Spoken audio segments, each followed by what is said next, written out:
এখনো কি মুসলমান বুঝবেন না যে আপনাদেরকে মেরে ফেলার প্ল্যান হয়ে গেছে?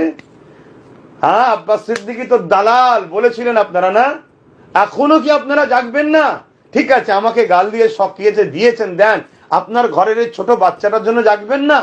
আপনার ঘরের এই মা বোনটার ইজ্জতকে বাঁচাবার জন্য জাগবেন না? আমি জাগার মানে এটা নয় যে ওই সন্ত্রাসদের মতো আপনিও রাস্তায় নেবে যে নিরীহ মানুষকে মানে, এটা বলছি না। রাজ পাওয়ার তৈরি করুন, প্রশাসনিক ক্ষমতা ছাড়া কখনো হয় না। আর যদি মমতাকে আপন মনে করেন, ওকে আপন মনে করেন, তাকে আপন মনে করেন, তাহলে আপনারা যেভাবে ঠকছেন আগামী দিন কিন্তু ঠকলে আর বাঁচার উপায় নেই।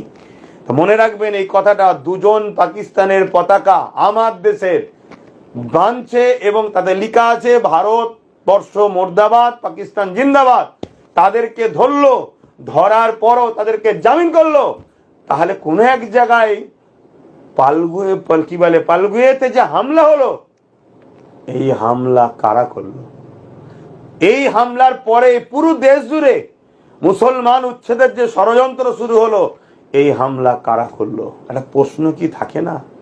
এটা বুঝবেন না?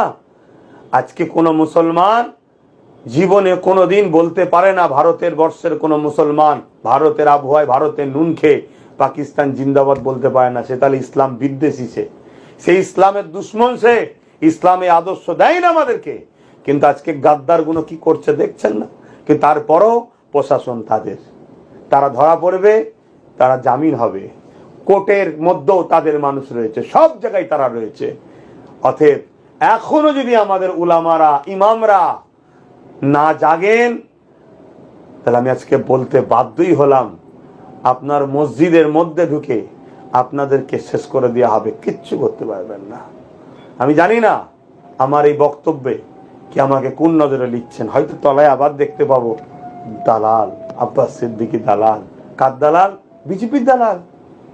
কিছুদিন পরে শুনবো, কখনো শুনি টিএমসির দালাল, কখনো শুনি বামের দালাল। আল্লাহ বিচার করবে, আল্লাহ বিচার করবে।